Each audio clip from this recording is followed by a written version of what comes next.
Yeah, if CNN is engaging in the same kind of journalistic coverage of Hasan that live stream fails is, then I think you have a problem. Oh yeah, speaking of Schumer trying to get McMorrow elected, the Hasan slash Abdul Al Sayed, what was it, a town hall? Apparently went very well the other day.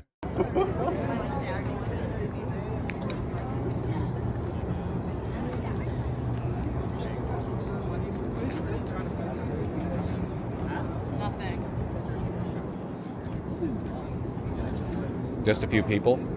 It's a goddamn Democratic Tea Party, you know? People, you're asking young people, which way, you know? The future of America or, Israel? So you got to make a choice. Israel's right to continue an indefinite genocide, or your future, your life, happiness, goodness on earth, peace among all men. Make your choice.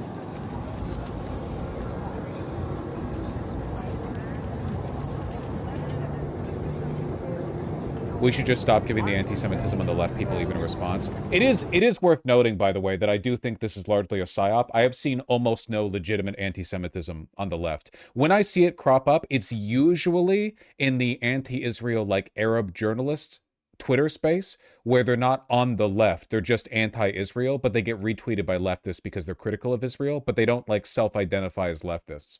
But by and large, like, no. The vast majority of the anti-Semitism that I see is from people on the right, either from the anti-Israel Nazi camp or the kind of anti-Semitism that Zionists engage in, where they call everyone who disagrees with them a bad Jew.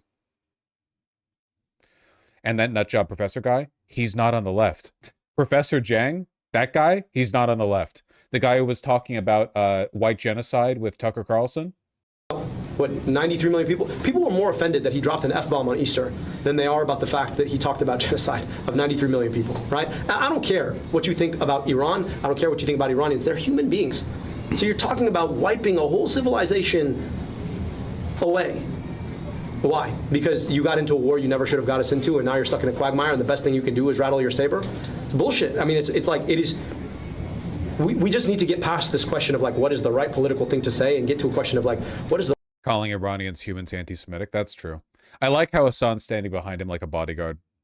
So to follow up on the answer you just gave there, how is that not an equivocation? Because the logic, if you extend the logic there, that would be like if after October 7th someone went to a mosque and was upset, you know, did something awful there. How is that logic? How does that not translate? Well, after October 7th, there was a whole genocide against Palestinians. They blew up a lot of mosques in Gaza. I don't know if Free Press reported on that. Sorry. So, no, I just, look, at the end of the day... Oh, yeah, this is a Free Press reporter, by the way. Israeli outfit, servile, Barry Weiss-controlled. We can play this rhetorical game where we pretend that all actions stand on their own without a context, or we can try and have an adult conversation about context that exists in the world. Because at the end of the day, we all live in the same confined world. The things that happen one place in the world can affect what happens somewhere else in the world. And if we're serious about preventing bad things from happening in the world, we also have to be serious about the context in which they're created. And I'm trying to be serious about that context. So I can both say that the attack on Temple Israel was anti-Semitic and wrong. And I can also say that the circumstances that created that, it didn't happen in a vacuum. And that those circumstances that created that are important to stand up against as well. So, you know, the notion that somehow I cannot condemn a war that killed a little boy and a little girl in Lebanon because of an attack on Temple Israel seems to me inconsistent with the way the world actually works. And I'd like to live in a world where we stand up against any and all violence, understanding that anti-Semitism is wrong, understanding that wars that we should not be fighting are also wrong, and understanding that there really is a connection between the two of them, however much the rhetorical games that people try to play tell us that there somehow is not.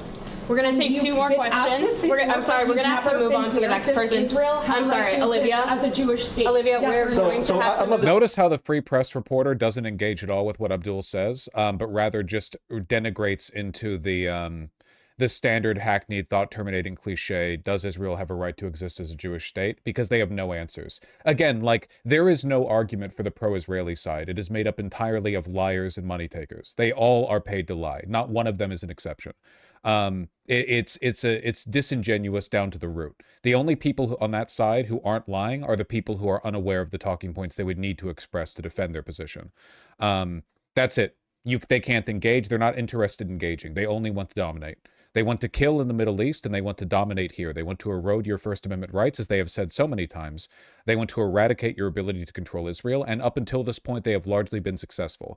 For decades and decades, Zionists have eroded at your First Amendment rights with anti-BDS laws and other similar things. It is only now that we're starting to push back. It is an existential fight for our future. And I cannot tell you how delighted I am that people are starting to wake up to the threat that Zionism poses to the world. Take the question. I'd love to take the question. Actually, what do you mean by Jewish state? I feel like if you can't define the question, I'm not going to answer your question.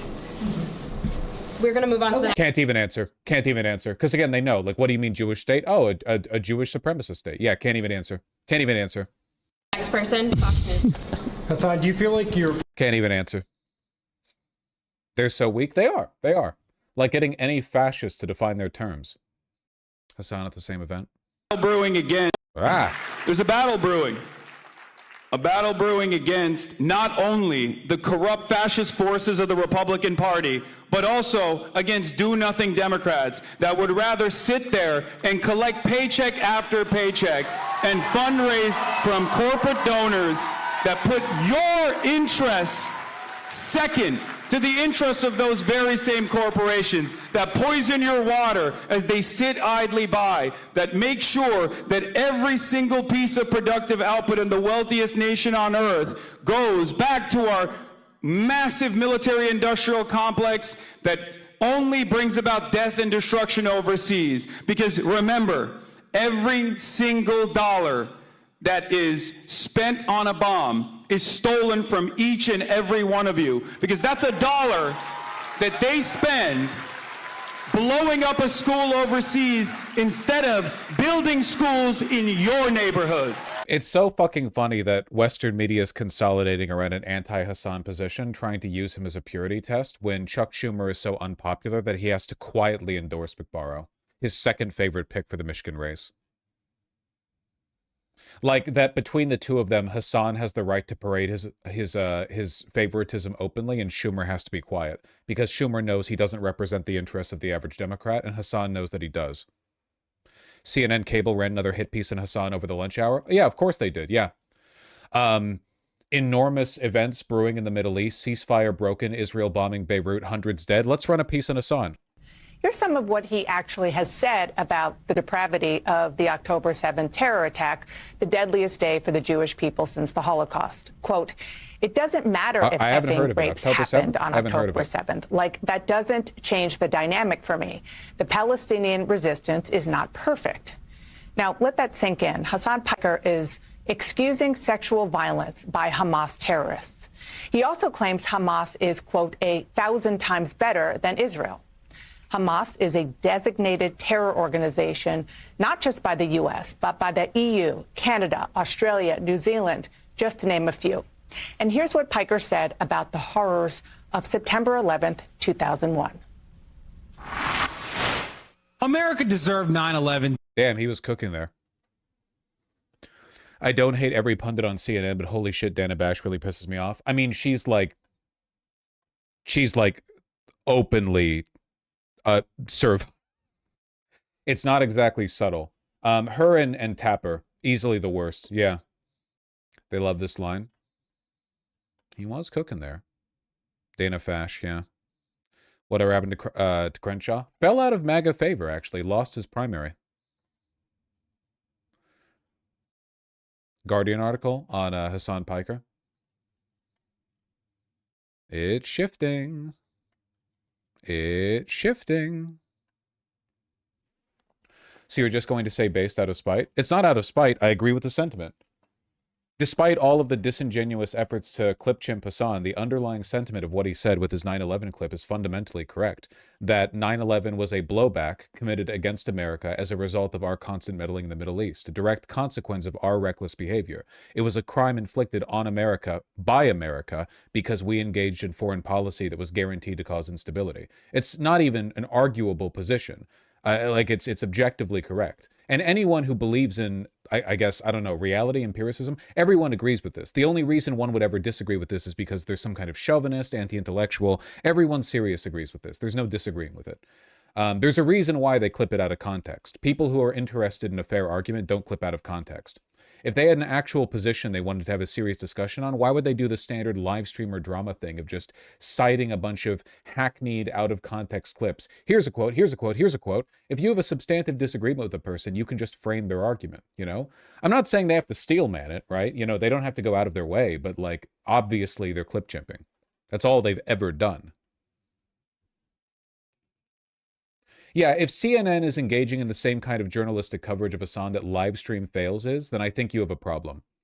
They never address the actual arguments. Well, no, I mean, they just expect you to agree with them and nod your head like a little slave.